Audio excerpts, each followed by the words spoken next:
Good afternoon, everyone. I'm David Keith, Director of Professional Education for the American Heart Association, and I'm so glad to welcome you to the Training Implementation webinar for the 2025 CPR and ECC guidelines.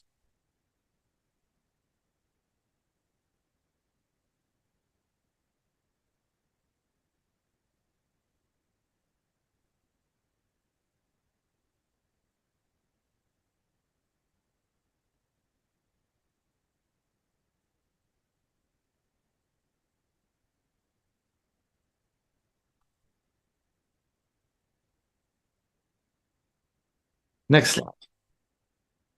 Before we jump in, let's take care of a few quick housekeeping items. For those of you joining us today via Zoom, to ask a question during today's lesson, please use the Q&A button on your Zoom toolbar. We will address the most frequently asked questions with our presenters during the live Q&A session at the end of the webinar. Please know that we were only able to offer Q&A through Zoom, but we will have at the end of the webinar additional instructions for those joining us via YouTube Live who may have additional questions. The Q&A will not open until we introduce our speakers for today. I will announce when the Q&A is open at that time. Yes, and throughout today's presentation, for our Zoom viewers, keep an eye on the chat box. We'll be sharing helpful resource links there, including materials and reference guides you can download. For those of you joining us via YouTube live stream, we'll be sending an email to all attendees in the days following this webinar, with all those resources linked as well. Next slide. For anyone who may need accessibility support, Zoom offers several options. You can turn on and off closed captioning by selecting the Hide Subtitle button, or you can adjust the font size. You can even get a transcript. If you need assistance, you'll find the accessibility options under the Zoom settings menu. And if you missed anything, don't worry. A recording of this webinar will be made available afterward. You'll be able to rewatch any sections and share them with your colleagues at your training center. Next. So here's what our time together looks like. If you joined our science overview webinar this morning, you heard about some of the key updates in the science itself. This session will pick up where that one left off, focusing on the how those scientific changes translate into the way we teach, test, and train. We'll begin with Heartsaver training updates. That's where we'll explore what's new in the Heartsaver program, including simplified course paths, updates to skills checklists, and new guidance for instructors. Next, we'll move into the basic life support updates, followed by advanced cardiovascular life support, and finally, pediatric advanced life support. After those presentations, we'll have a live Q&A session with our education and training experts. So be sure to submit your questions throughout the program so we can address as many as possible near the end. Next. Before we get into today's programming, we wanted to share an exciting opportunity for RQI and HeartCode Complete administrators and users to dive into how the new science will be reflected in the RQI and HeartCode Complete training solutions, as well as the latest enhancements in an upcoming webinar right after this. Scan the QR code on the screen now to register.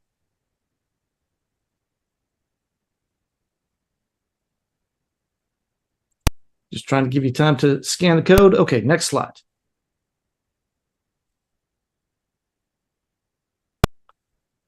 So before we get into the discipline-specific training updates, Marita and I will go over some information that is applicable across disciplines. The first things to discuss are the pre-course self-assessment and the video pre-work. And as we know, these apply to ACLS and PALS. These are not new, but we do want to, again, highlight the availability of both of these course options. They are both available for free on Shop CPR, either the pre-course self-assessment alone or pre-course self-assessment bundled with the pre-work. The pre-course assessment is still required for all instructor-led ACLS and PALS courses, while the video pre-work is only required with certain agendas, which you will find in your new instructor manual. Another enhancement that you'll find with the pre-course self-assessment and video pre-work is if your students are doing the bundled course, they will receive a single certificate for completing both sections of that bundle. Next slide. Internationally, the pre-course self-assessment and video pre-work are also a part of the ACLS and PALS courses, and this format is not any different than it has been in the past.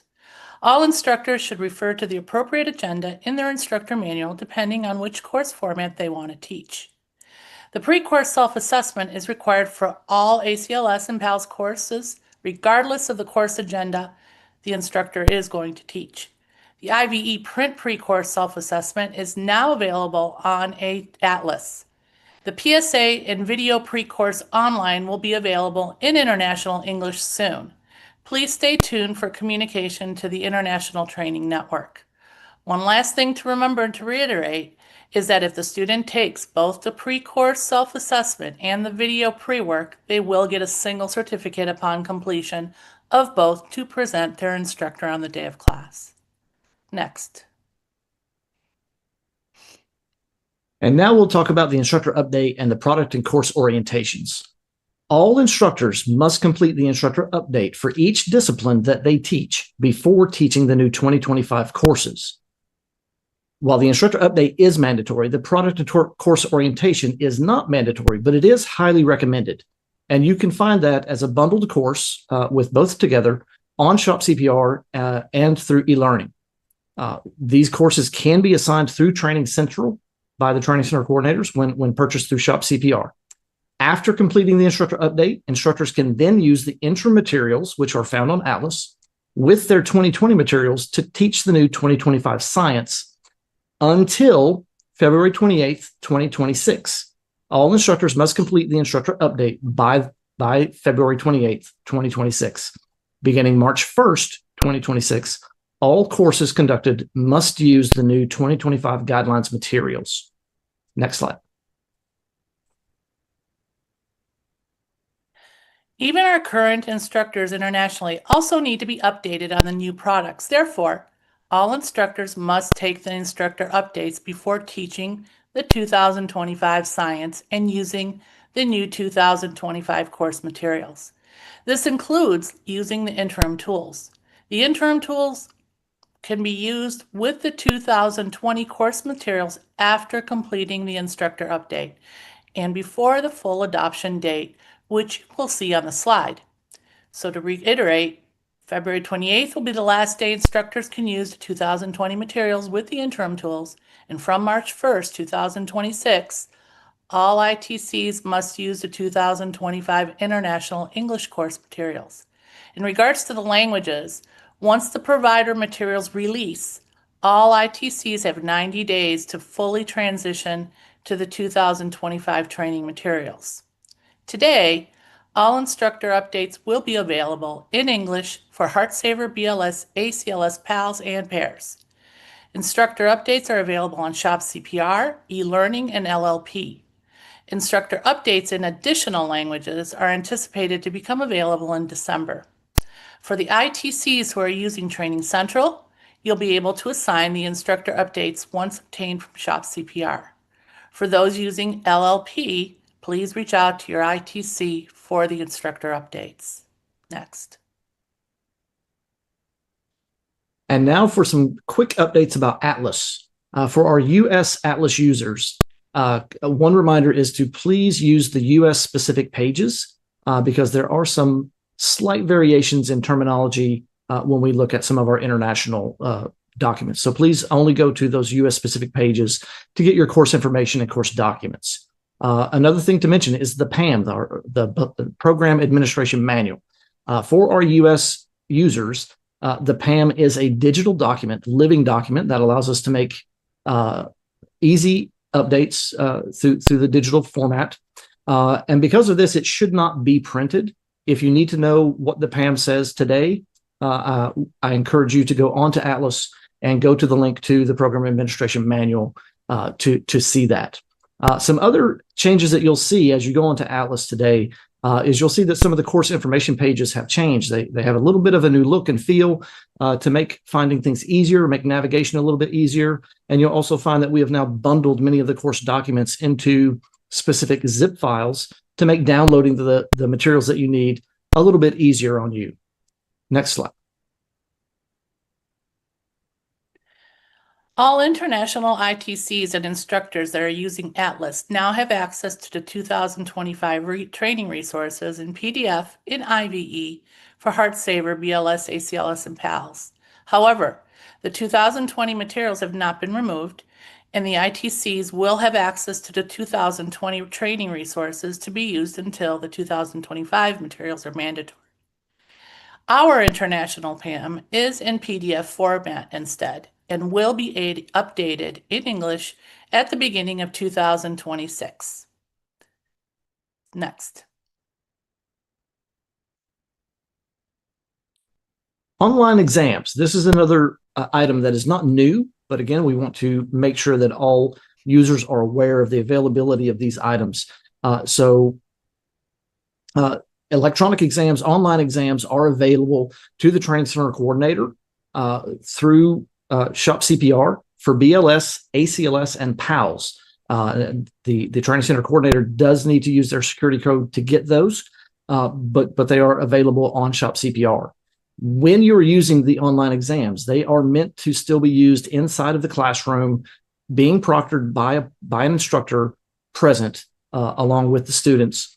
But we offer this as the optimal way to do testing because it provides for faster grading and takes some of that burden off of the instructors. For our Heartsaver exams, those are still available through Atlas to the Training Center Coordinator. So if you need the updated Heartsaver exams, you'll need to get in touch with your Training Center Coordinator. Next. For international, and this includes those on Atlas as well as those that are using LLP, the release of the online exams is somewhat delayed and will be available soon. There will be a communication to the network regarding availability. The print exams will be available on Shop CPR for those countries using Atlas and are exclusive to the Training Center Coordinator with the Training Center Security Code. For those countries not using Shop CPR, please refer to your ITC for the print exams. Next.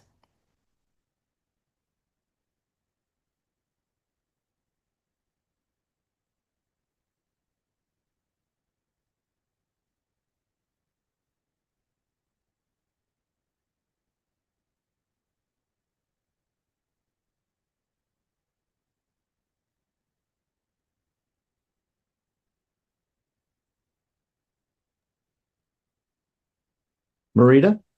So I have to, okay, I want to reiterate, international English is what I mean by using IVE. Sorry about that.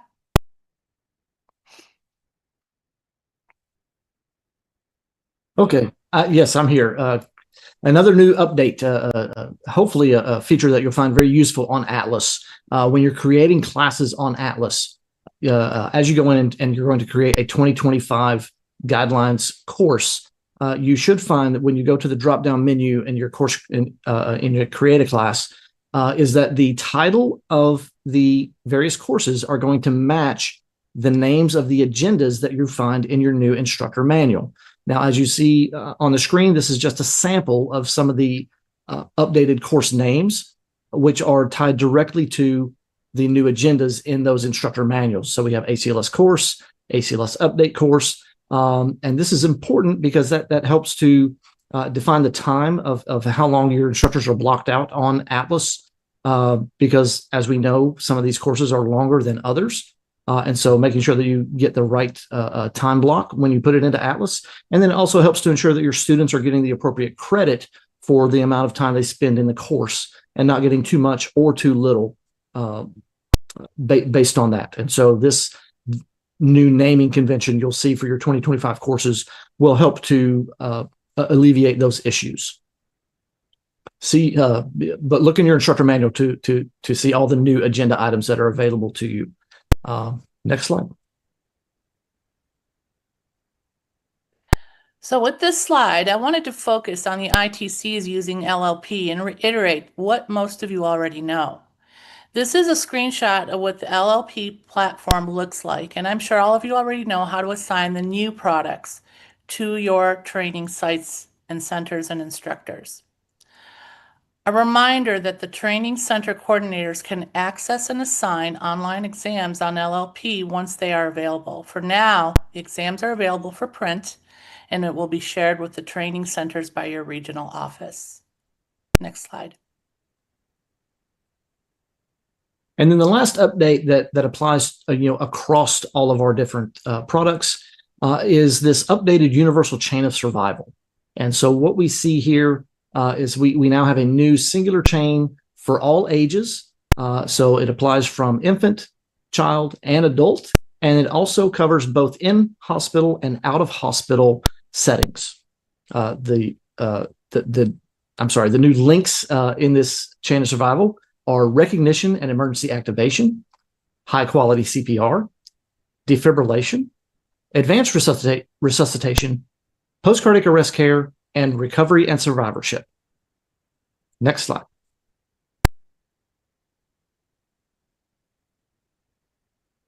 At this point, we're going to open the Q&A on Zoom.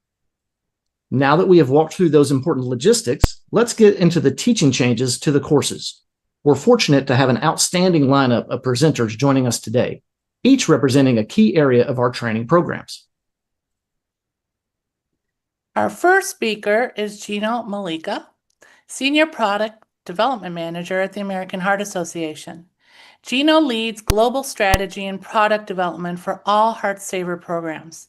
He's also an active paramedic and volunteer firefighter in the greater Pittsburgh area, and a longtime AHA instructor who brings incredible real-world insight to his work.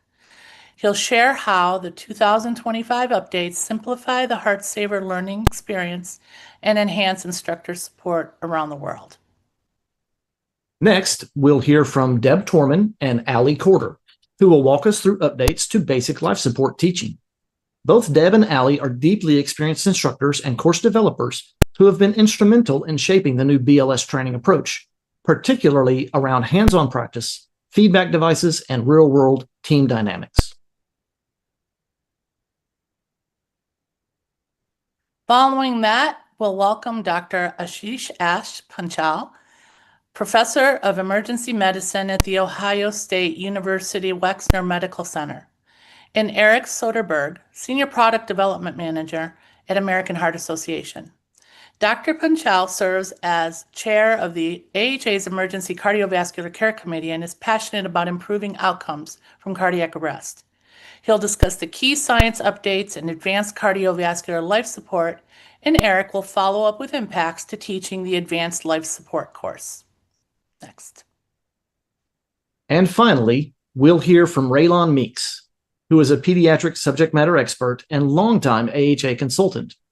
Raylon has contributed to the development of PALS and PAIRS curriculums and continues to teach in hospital settings, providing education for physicians, residents, and nursing staff. She'll share what's new in pediatric advanced life support, including teaching updates designed to make pediatric resuscitation more intuitive and effective for learners. Next slide.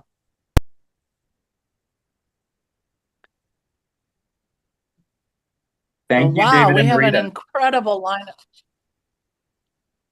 today.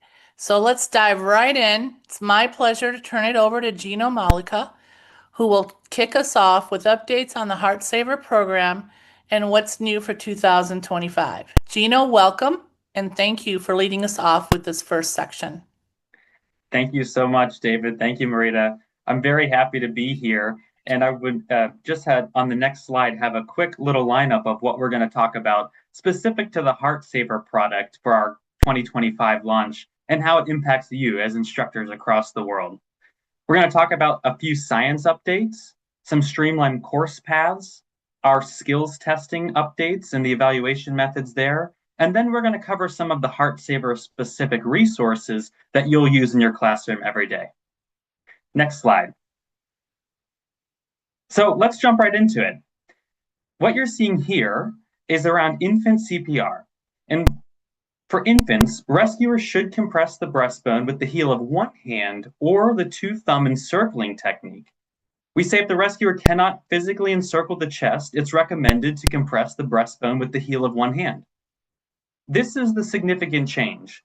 The long used two-finger technique, or as some might refer to it as the two-finger side-by-side technique, for infant CPR is no longer recommended and will not be shown in the Heartsaver products. The removal of this recommendation also brings around the differences in the compression techniques between the single rescuer as well as the two rescuer for infant CPR. You'll recall in previous recommendations with the specific methods depend on which hands, or I'm sorry, how your ratios from your rescuer's compressions to the breasts. Now for the single or the two rescuer, either the two thumbs or the heel of one hand is recommended, whichever can achieve the best depth. Next slide. I'd also like to just quickly talk about updates to the foreign airway body obstruction specific to our adult population. The students of adults with the foreign body airway obstruction now include the use of back blows. This is associated with improved survival rates and fewer injuries compared with that. So what does that mean for us? For the adults and the children with severe obstructions, we now teach repeated cycles of 5 back blows, followed by 5 abdominal thrusts. This should be performed for as long as until the object is expelled or the person becomes unresponsive. For infants with severe obstruction, we continue to administer 5 back blows, followed by those 5 chest thrusts. We use the heel of one hand in the middle of the chest for those chest thrusts. Next. I also quickly just wanted to mention a few of the science updates around some expanded first aid guidance that you'll see throughout the course. Here you can see we have specific videos and on opioid-associated emergencies. We've expanded some first aid actions that directly tie back to the guidelines, now empowering the lay responder to be able to know more about first aid emergencies. You'll see videos on the recognition of stroke and how important it is. And finally, we'll teach the recovery position, and that's included in our Introduction to First Aid demonstration videos. And so those are just a few of the highlights that you'll see across both the updated first aid as well as the CPR and AED sections for the course. Next. I also wanted to just cover quickly the idea of the streamlined course paths.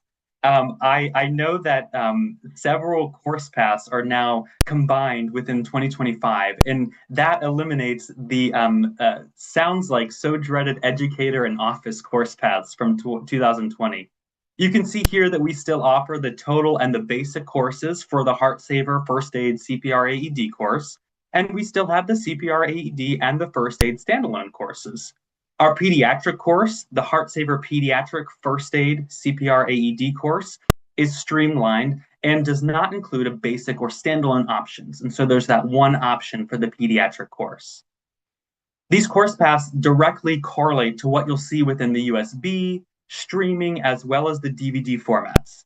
You'll see simple menu screens and really easy to understand topic flows that are listed throughout these methods. Finally, the course is more tailored to help the instructors. And what I mean by that is the expansion of child and infant CPR AED modules. This means that an instructor perhaps can teach both of these standalone. And so you can now have a more tailored experience if you might only need to teach adult plus your child, or perhaps maybe adult and infant, depending on who your audience is. And I'm really excited about those components as well. Next.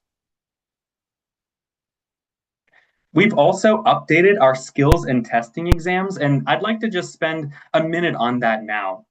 And so you can see for our required skills for our first aid specific, we still have the responding to a first aid emergency, which was formerly known as finding the problem, as well as controlling bleeding and bandaging. And so those have not changed. We've now made the removal of gloves and epinephrine auto-injector use required practice throughout the course, but it will not be found on the required first aid skills checklist. Additionally, we've moved splinting to an optional practice, and we've updated the skill exam sheets. And so you can see just the example here on the screen, but we now have scenarios for the home, for the office, or perhaps a school, depending on the sheet. And so we hope that that will empower you and be able to kind of help target your specific audiences. As we know, Heartsaver is taught to hundreds of thousands across the globe. Next slide. I'm also very excited to talk about our instructor manual. This was certainly hours and hours of work by our team, and I can't thank them enough for all of their help on that. But this manual now consolidates our Heartsaver First Aid CPR AED and the Pediatric course into one clear manual. Each of the course paths and modalities now have clear agendas, which you find at the beginning of the manual. And what I mean by that is, if you recall in 2020, let's say you had to teach CPR, AED, or perhaps first aid. You had to follow the course of the total agenda and then go and find the specific lesson plans associated. Now there's an agenda or an outline for each of those course types that you might teach. We've also added this idea of guiding questions, and so you'll find these throughout the course. They're really just questions to help target specific discussions on various topics and engage with those learners.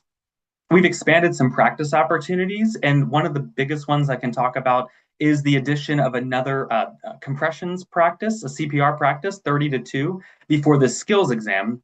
And we've also revised the order of the first aid topics. We hope that this will assist with learner fatigue and engagement throughout the course.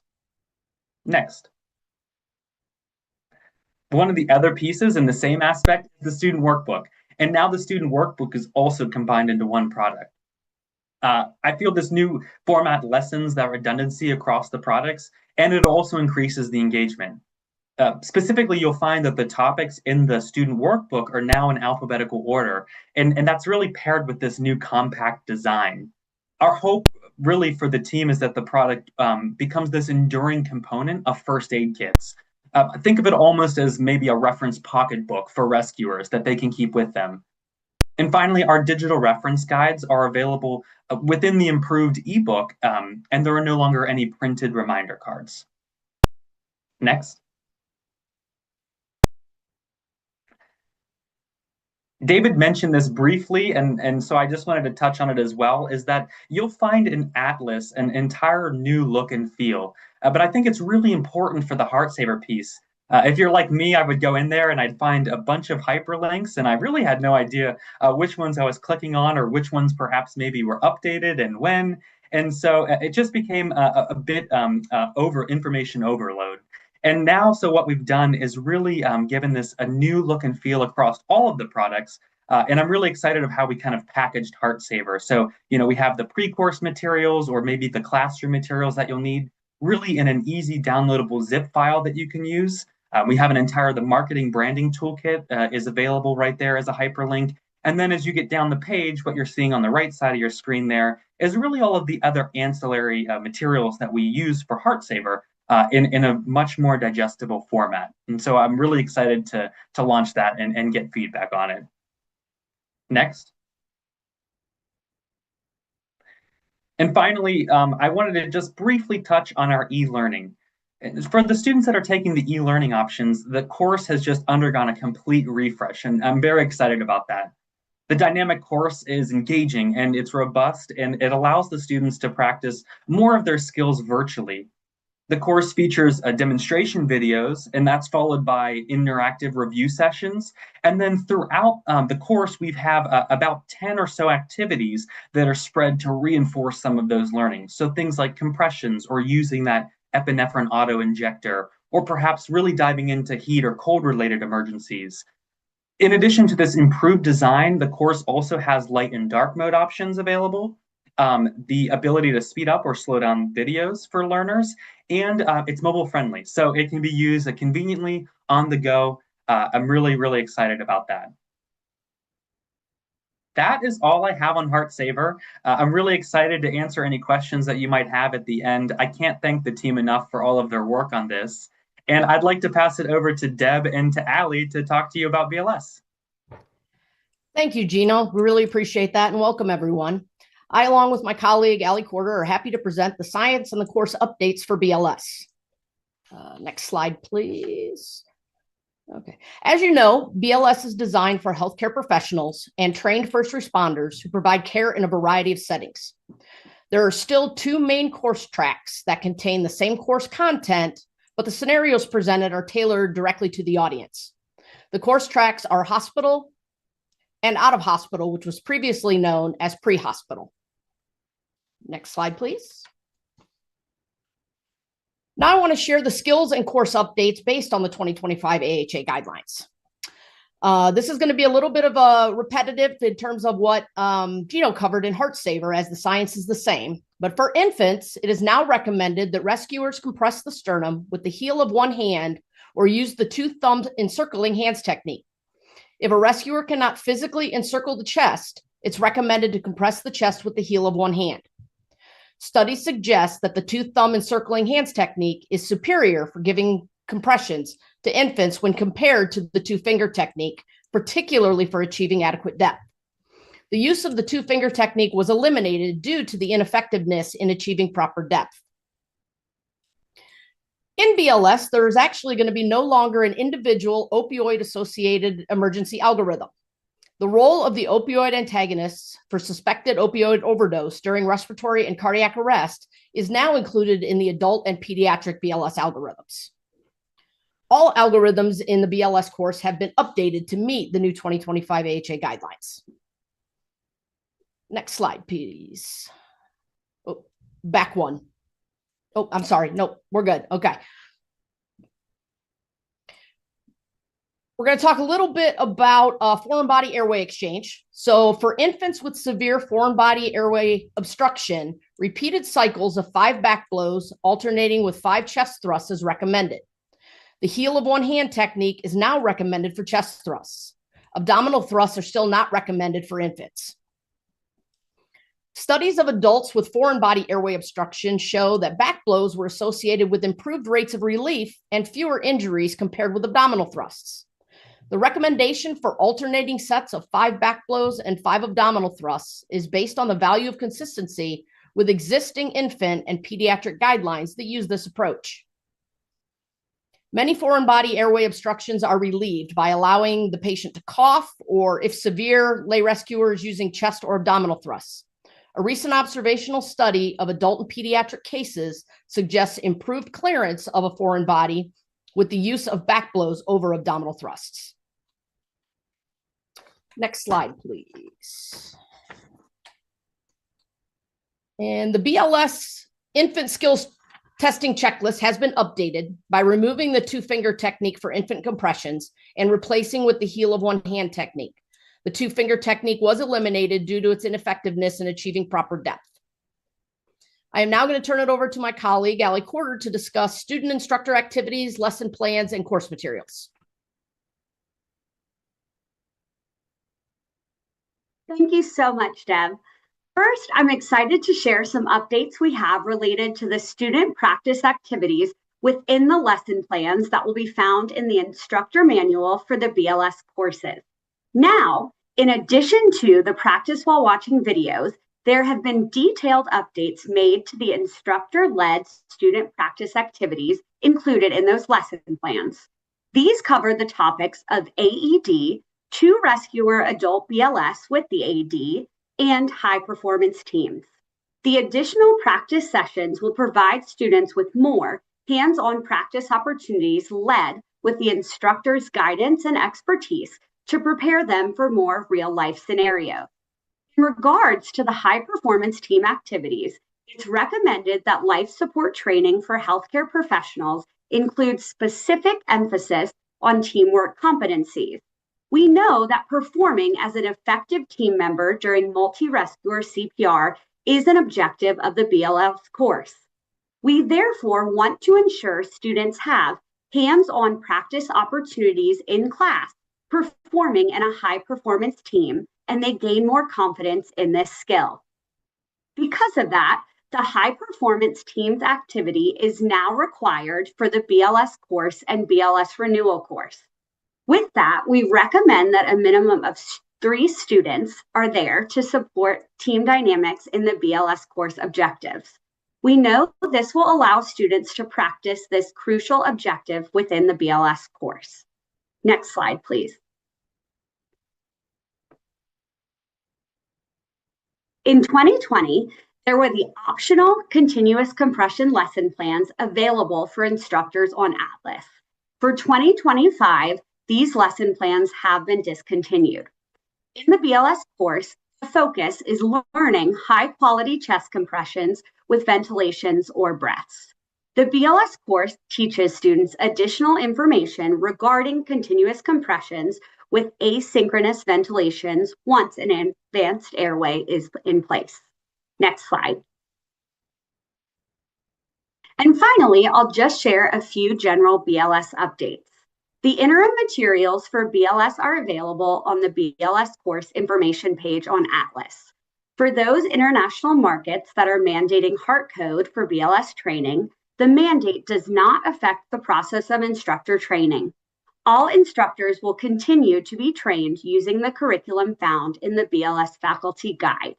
We are so excited to share these basic life support course updates, and we really look forward to you all getting to engage with our new course and product. Now, let's discuss the changes for advanced life support. Help me welcome Ash Ponchal and Eric Soderburn. Thank you so much. Let's start by first focusing on the key science updates that impact training for 2025. Next slide, please. One of the key pieces for appropriate advanced life support treatment is the rapid assessment and recognition of clinical instability. The guidelines detail how poor perfusion manifests as patient instability. From there, next, the ACLS Writing Group has provided simplified guidance around cardioversion for atrial fibrillation and atrial flutter. As Dr. Kurz mentioned in our previous webinar, go big or go home. Really, when it came down to it, the concept here was specifically around the ability to enhance first-time success and prevent decompensation of the rhythm. So using 200 joules or greater for cardioversion is a great first step. Next, in these guidelines, there's an emphasis on application of termination of resuscitation rules or TROR rules within the scope of practice of clinicians. Now, one of the key things we need to think about here, and most importantly, we have to keep in mind that end-tidal CO2 cannot be used in isolation to make this specific decision. From there, let's start talking a little bit about ROSC and regarding the period of ROSC. And one of the key highlights is the focus on avoiding hypotension, specifically maintaining a MAP of at least 65 millimeters of mercury. There is insufficient data at this time to suggest a specific vasopressor of choice, but it gives us a little guidance of where we're going. Next slide, please.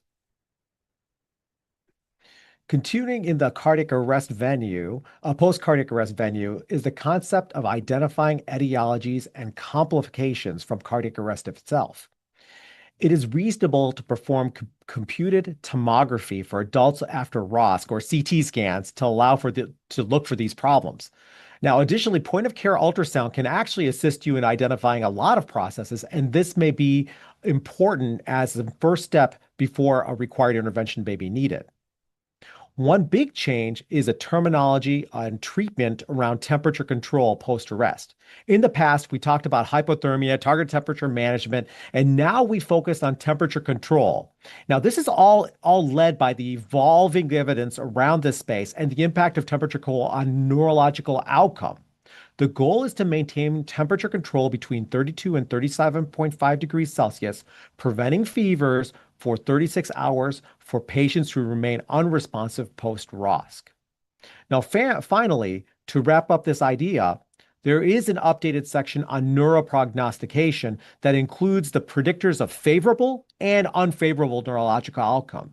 These still focus on one basic concept, the multimodal approach to neuroprognostication, and they have actually now added new pieces, neurofilament light chains, as an added biomarker to assist in making this decision. But again, this can't be made in a box. It can't be made by one marker. It needs to be a combined approach. I also want to highlight a couple of algorithms which look a little different from 2020. Next slide, please. The first one I want to talk about is bradycardia. Again, it highlights identifying cardiovascular compromise early, as I noted earlier, and then it moves to the assessment and treatments to reverse our common etiologies like hypoxia. From there, the approach follows what we commonly think about, including atropine treatment followed by transcutaneous pacing and for vasopressors. Next slide, please. The other algorithm highlight I want to show is within the significant changes for post-cardiac arrest algorithm. We still have our classic two phases that you're familiar with, initial evaluation after ROSC and continuing management. In the initial evaluation section, we continue to focus on airway management, oxygen and ventilation optimization, and managing our hemodynamics. Now we're focusing on a MAP of greater than 65, as we mentioned earlier. This is then followed by 12-lead ECG and the decision on diagnostic imaging and ultrasound. And then, of course, we want to go to the question of whether or not emergent cornea angiography is needed after you look at that 12-lead EKG. From there, we move into our continued management section, and here we start by talking about whether or not the patient follows commands or not. We continue with our critical care and now move into deliberate strategies for temperature control. Again, this is different from last time. Again, this focuses on the temperature between 32 and 37.5 degrees Celsius as soon as possible. This is followed by an EEG to evaluate for seizures and, again, considering coronary angiography. Finally, this wraps up with appropriately timed multimodal approaches for neuroprognostication to support patient outcome. Thank you guys so much. I'd like to pass our conversation on to Eric Soderberg so he can talk about specific training updates based on these science updates. Thank you. Great. Thanks so much, Josh. Appreciate it. A key statement from the ACLS curriculum is you cannot improve what you do not measure. The 2025 ACLS course capitalizes on major educational changes from 2020 by increasing objective testing. Here, really working its way into the skill testing checklist. What is highlighted here is megacode. We'll talk about the other two as well. So with the megacode testing checklist, continued emphasis from 2020 on measuring chest compression fraction, while also now seeing that we are asking for the ventilations to be measured as well. And to be able to actually measure chest compression fraction, all case scenarios need to be run in real time to be able to capture that percentage, as well as having the required audio-visual feedback device for the compressor, as well as the CPR coach, emphasizing certainly a new emphasis as well on continue to emphasize the CPR coach in their role in increasing high-quality CPR. Next. So in addition to the megacode testing checklists having some increased objective testing, the high-quality BLS testing checklist has done a couple of things. One is really just to see the overall changes that have been made, particularly in 2020 and redone in 2025, as far as how much compressions are actually being done in the course, and just try to relieve some of that. We have reduced the 2 minutes of continuous compressions in this learning station, in this testing, learning and testing station, to 1 minute to try to relieve that. And with that being said, we now have the ability to write in the amount of compressions that they've actually done, which is their rate. So obviously, to pass that particular piece, they will need to be between 100 and 120 now that we've reduced it from 2 minutes to 1 minute. In addition to that, the airway management skill testing checklist has also, like megacode, added a line to be able to record the ventilation rate. And so we've added that. Volume would be great too if that could be measured, but rate is now required to be measured on that one as well. Next.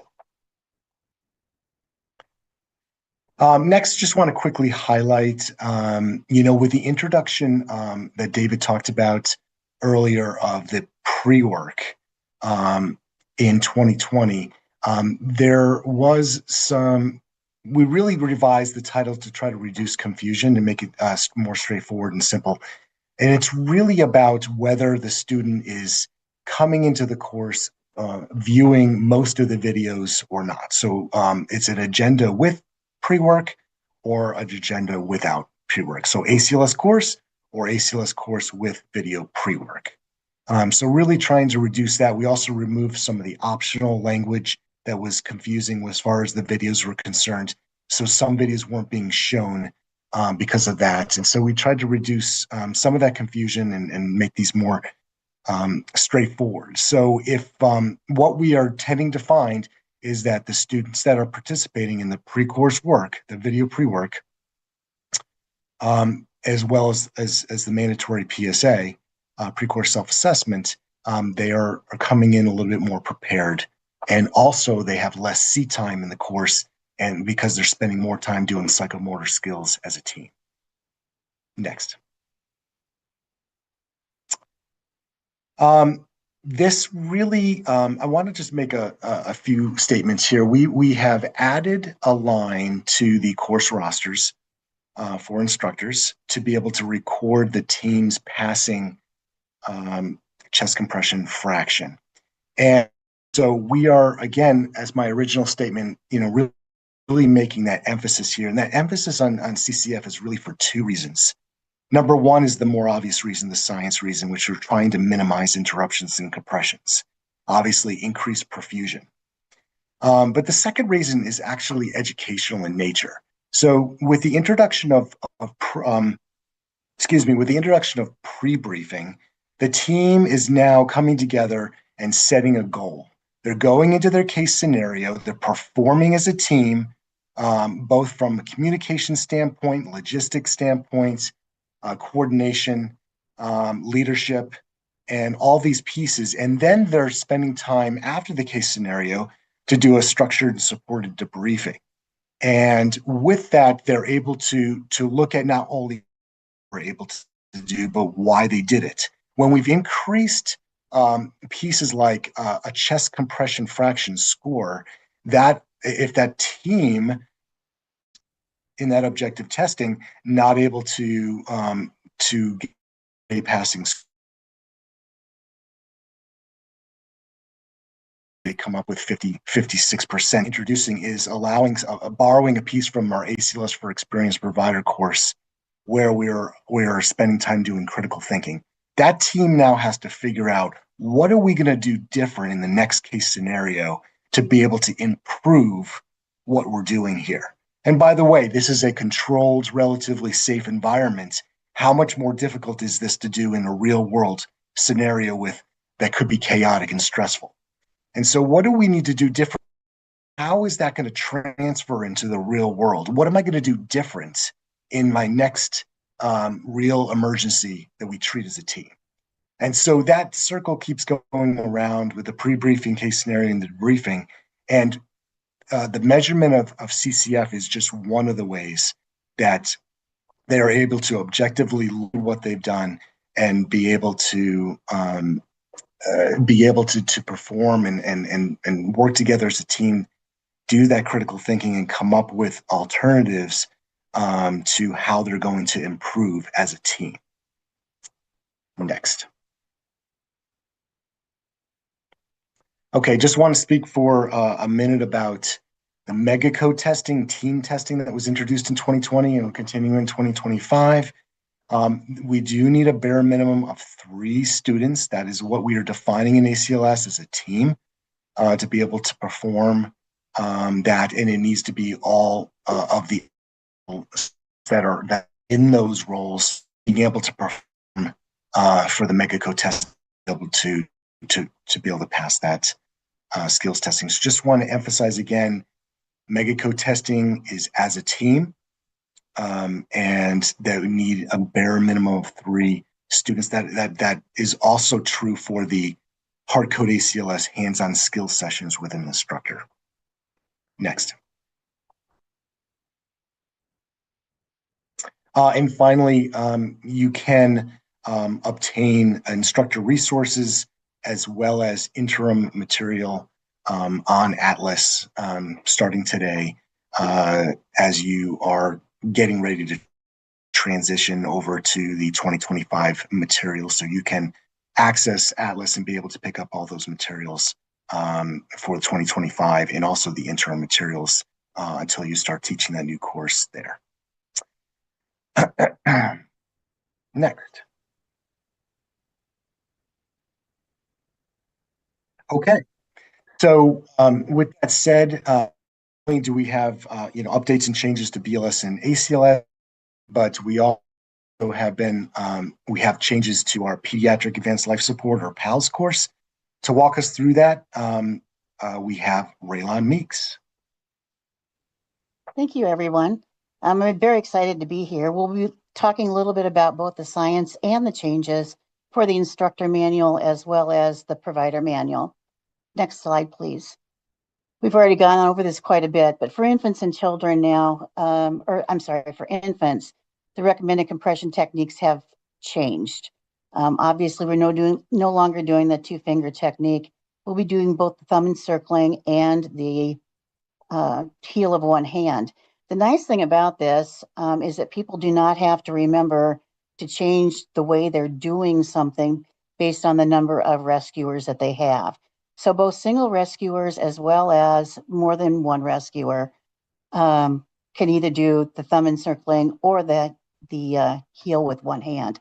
Obviously, the basic thing that we're looking for is that we achieve the best depth for that particular infant.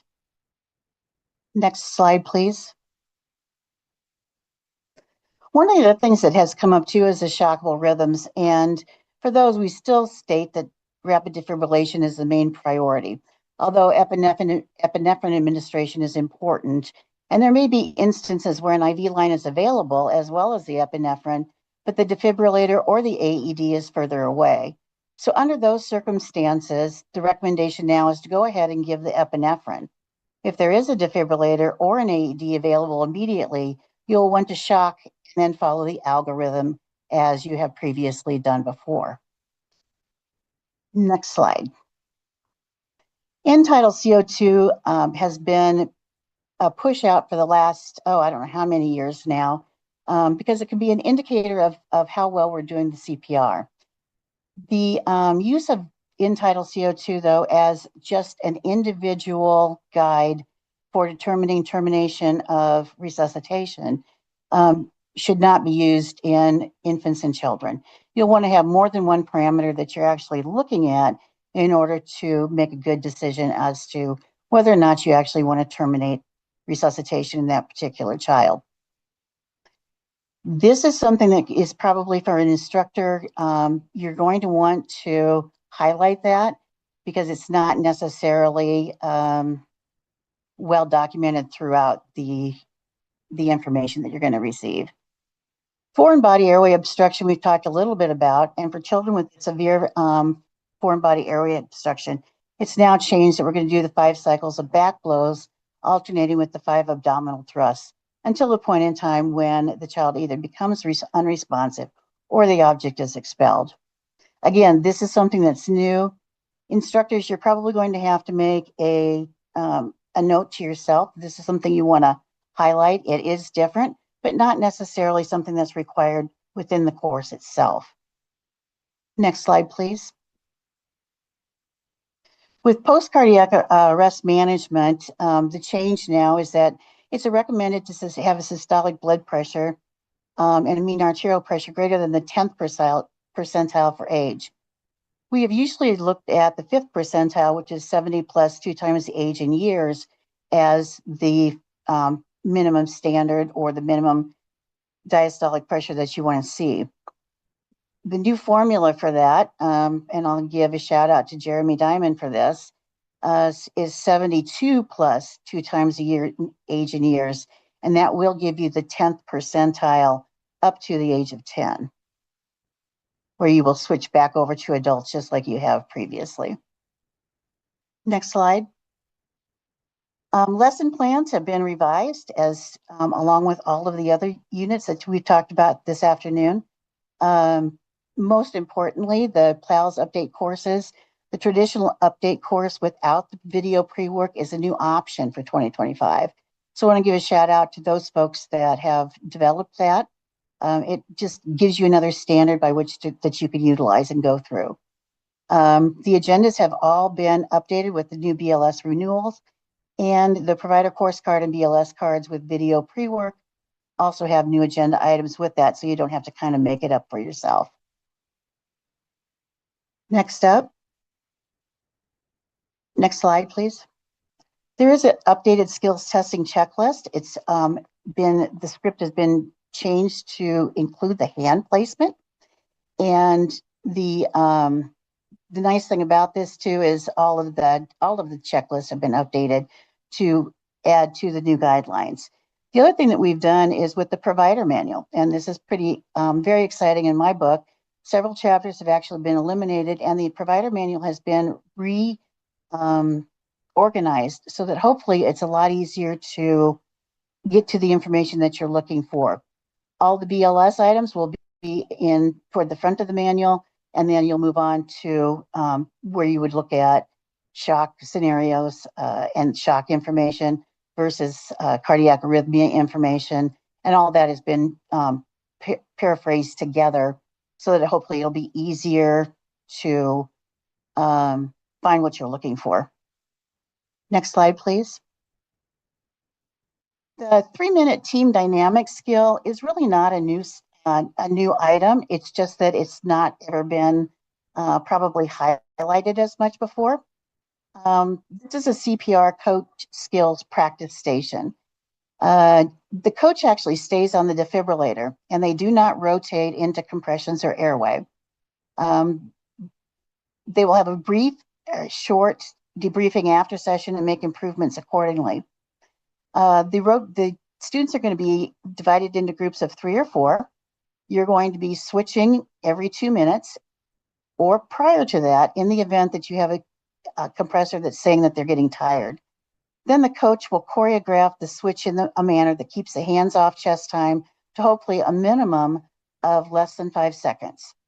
The idea from an instructional or educational perspective in doing this is that it's to simulate the difficulty of providing quality chest compressions for 2 minutes because people tire easily. It'll also recognize that you and your team member have limitations and what they might be. And it brings home the idea that switches don't necessarily happen only at the 2-minute mark. Again, this is not a change, but what we found is that it is not necessarily has been done routinely in all courses. So this is something we wanted to highlight to make sure that they go through and actually practices CPR. We do know that CPR is really the foundation for PALS, as is for BLS and ACLS. And it's important that even though it seems like we're spending a lot of time on that, it's an important item to work with the students and help them figure out how to switch roles. Next slide, please. The interim materials for PALS and PBLS are going to be available on the Atlas course information page, and you'll be asked to take a look at that and go with that in order to get those interim materials. With that being said, I'm going to send this back to, I think, David for questions and answers. All right. Thank you so much, Raylon. And to all of our speakers, thank you for walking us all through these important impacts to training. Now, to close out our webinar, let's go into our live Q&A.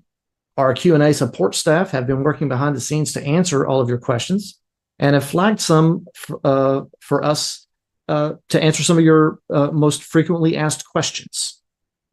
So one of the first questions that we're going to come up with, and I'm going to send this over.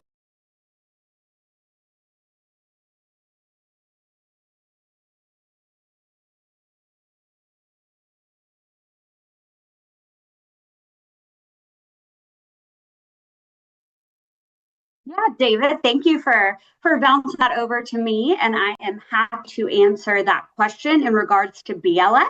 And then I'll actually go ahead and, if possible, bounce the question to Gino in relation to Heartsaver. So for BLS, the BLS skills checklists are required for every BLS course. for both the BLS course, the BLS renewal course, and the Heart Code courses. And this is to ensure that the students complete those 2 BLS skills checklists and that they complete that for testing to receive their BLS course completion card. And now I'll hand it to Gino to answer that in regards to Heartsaver. Thanks, Allie. Thanks, David.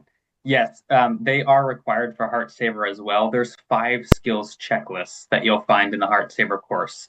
So we have the adult, the child, the infant, CPR, compressions checklists. We'll have the adult first aid checklist, and then we have a pediatric first aid checklist as well that really mirrors the adult first aid, just simply changes some of those scenarios at the top that we talked about.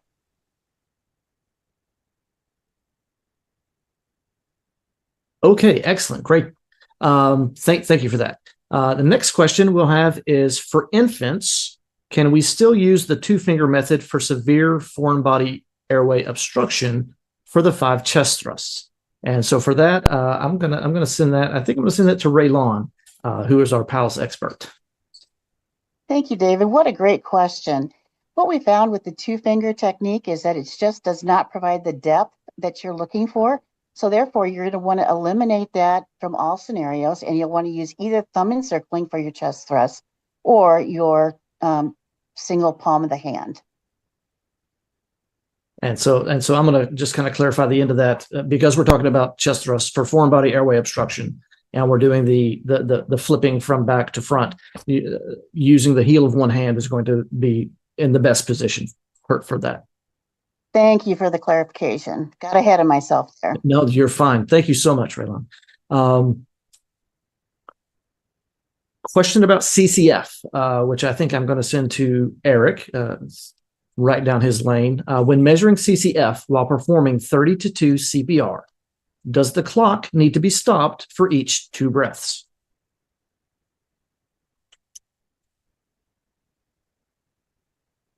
You're on mute, Eric. I'm sorry. Sorry, thank you, David. If I understand it correctly, the overall time clock, and then yes, the answer is yes. You are going to stop the watch for the actual compression portion of chest compression fraction while they're ventilating. So whenever that chest compression is not occurring, the time is stopped for that. Excellent. Thank you very much, Eric. The next question, I'll send. I think I'll send this one over to Deb, Miss Deb Torman. Are there changes on severe airway obstruction on pregnant women, obese victims, and those on a wheelchair who require chest thrusts? Is it now 5 back blows plus 5 chest thrusts? Yes, the recommendation is that we are alternating between back blows and chest thrusts for that situation. Excellent. Thank you, Deb. And I'm going to stick with you for the next question because it's very, very well related. For the new back blows for adults and children, should the head be lower than the chest, like in infants, if possible? Or should they be standing upright?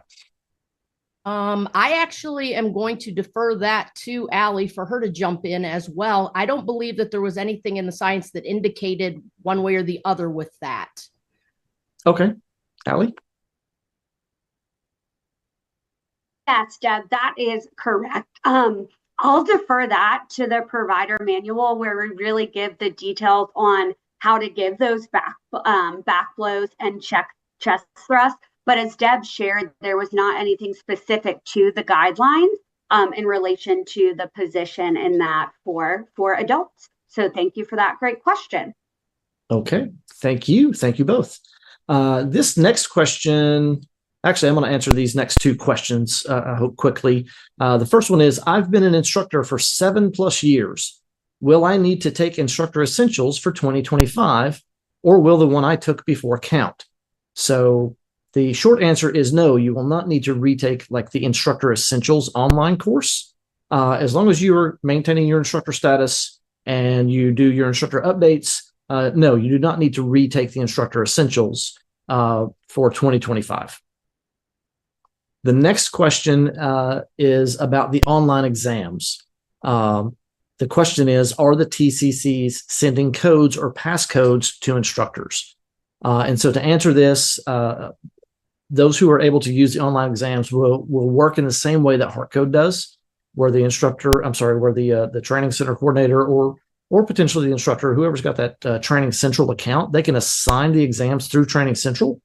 And then when the student comes into the classroom, you then have them open the exam in the classroom in a proctored setting, so that you can help, obviously do your work as an instructor. They might have a question or confusion, but it does need to be a proctored, secured exam. But it would work in the same way that HeartCode would, and being assigned through Training Central. And David, may I yes, please, intervene? Maria, please do. So for the Learning platform, the online exams will be available, and they're issued the same exact way we issue all of our other products to our training centers, through the training center coordinator, who is will have the opportunity to assign those online exams to each of the students. Excellent. Thank you, Marita. I will quickly answer this other question as well. Do we not perform a finger sweep anymore? In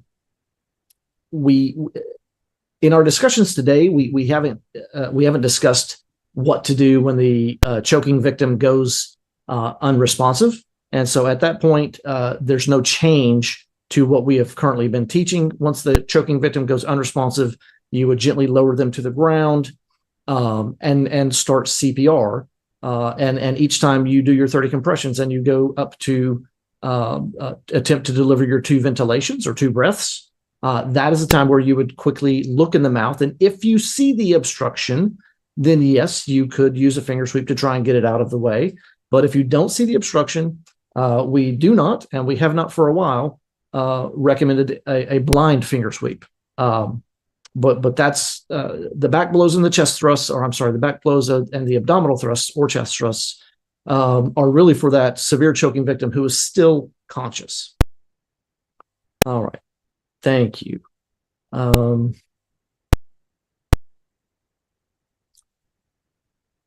Okay. I will take one about infant CPR again, and I will send that to Allie.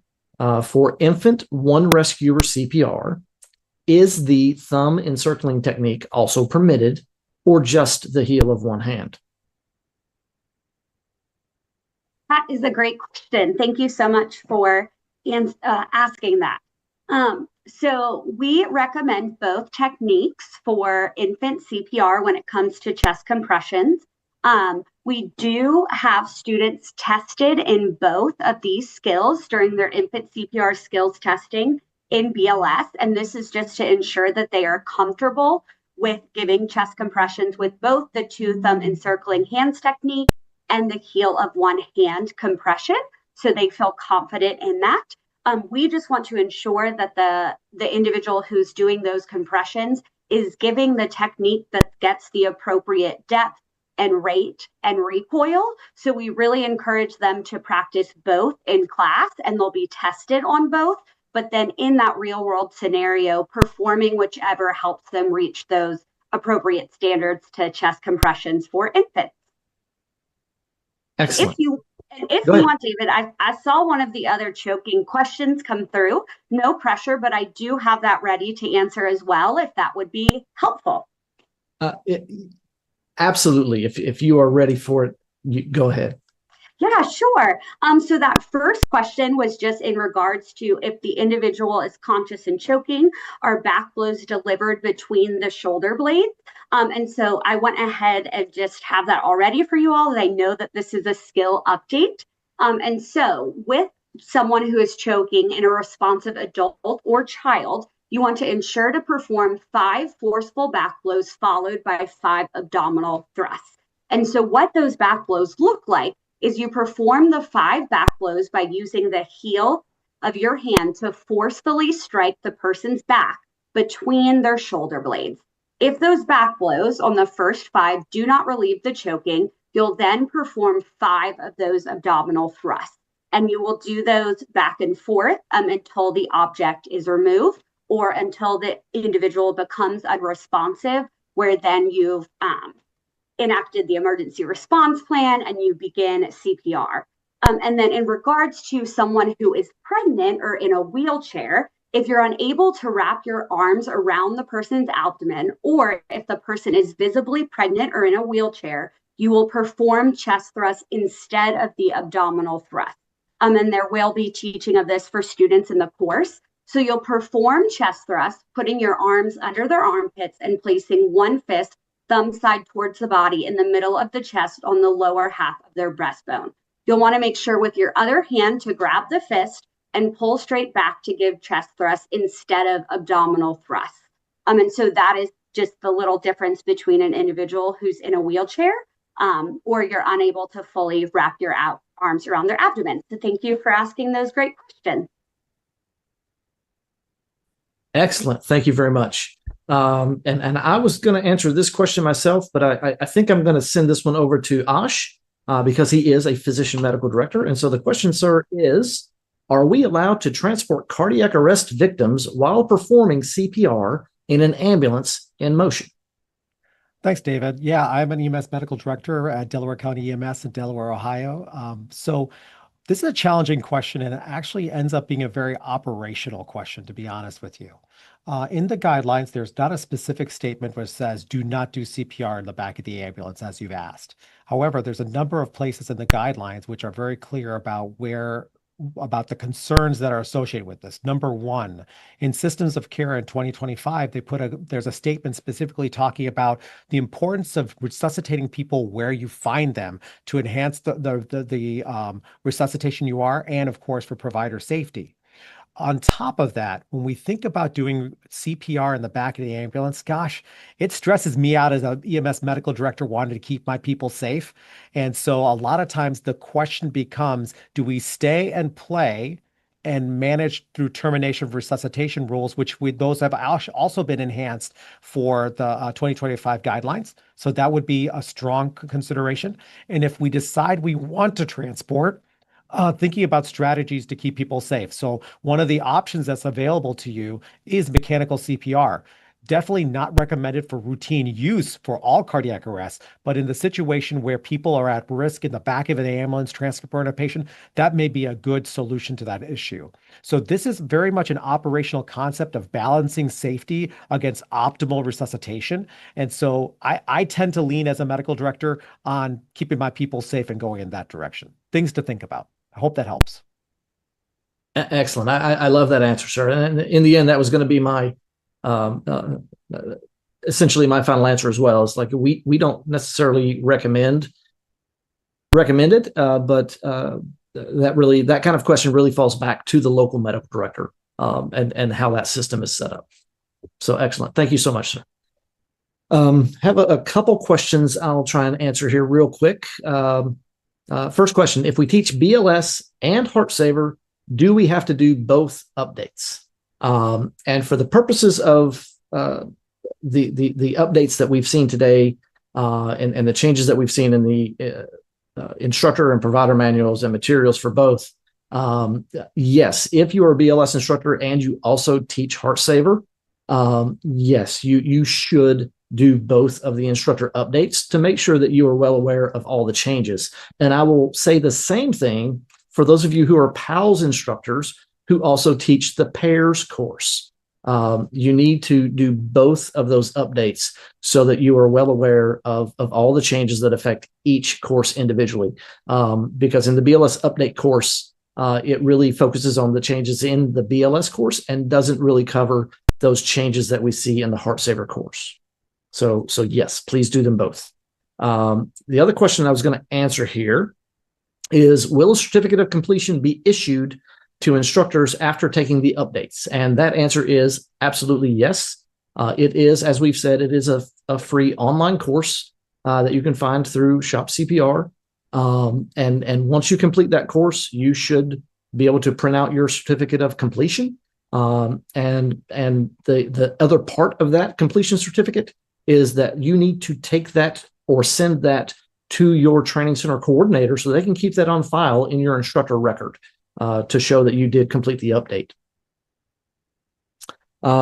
This next one, I'm going to send to, I think, to Gino, because it sounds like it's talking about Heartsaver.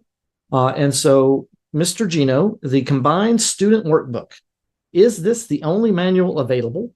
Is there an option to purchase only provider material for only AHA, CPR, AED? I assume they're meaning only for adult or only for pediatric.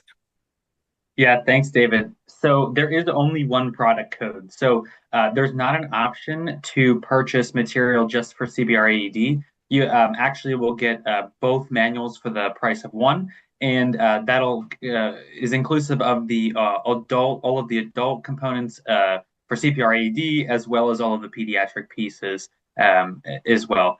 And the same goes for, that's for the student workbook, obviously, and as well as for the instructor manual. Excellent. Thank you very much. The next question I have, I feel I'm going to send that again back to Ash, as well as Eric. I'll let you two tag team this one, because this was a question that apparently was asked in an earlier session, but is not clear yet.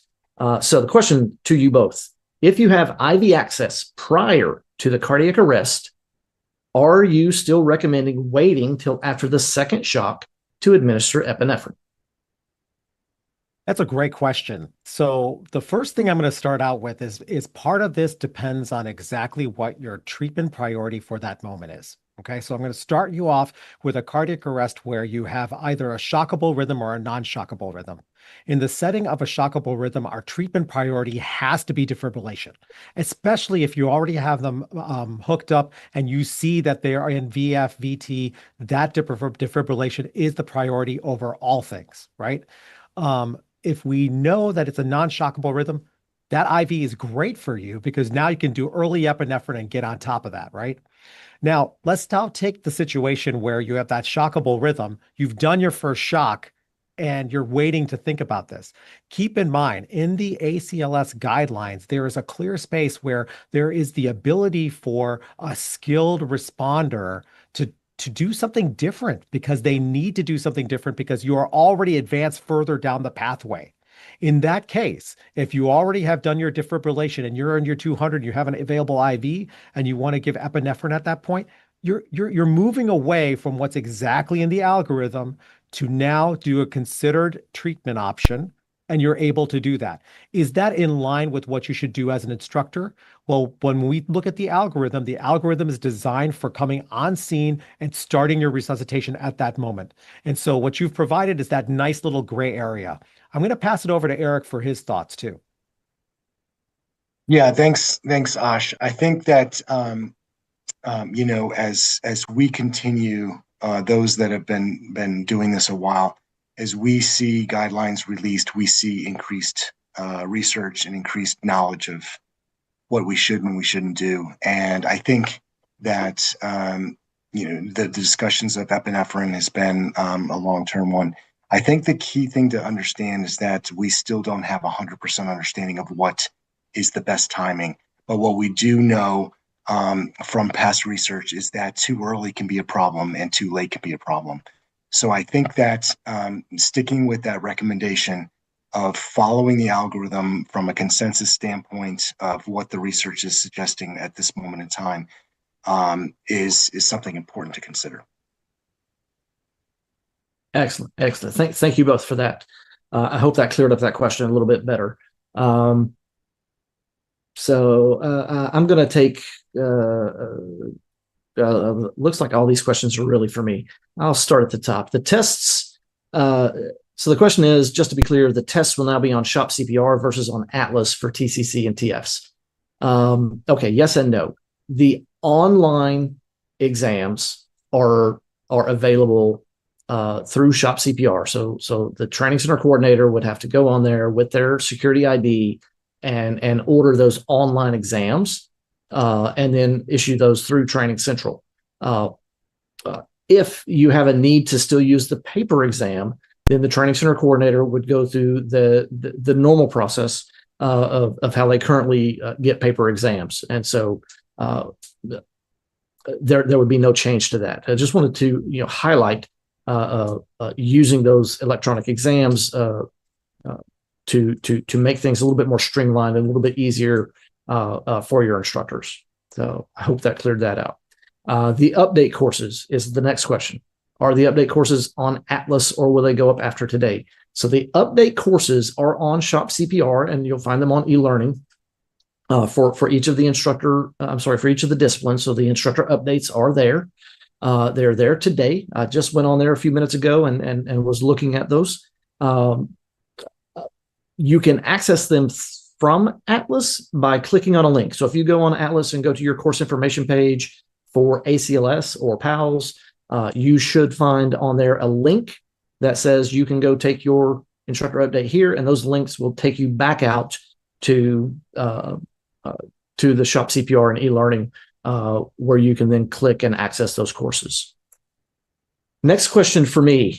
Since the instructor essentials will not be updated until next year, what do new instructors need to complete?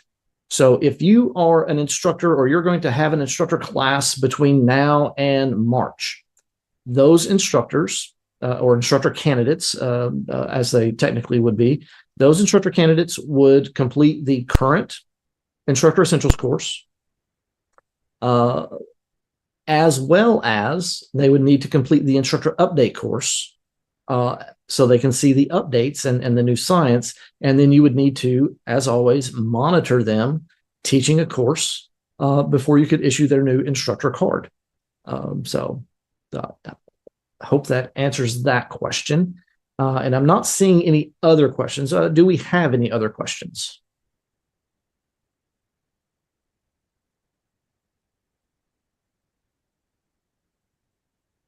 It looks like a no.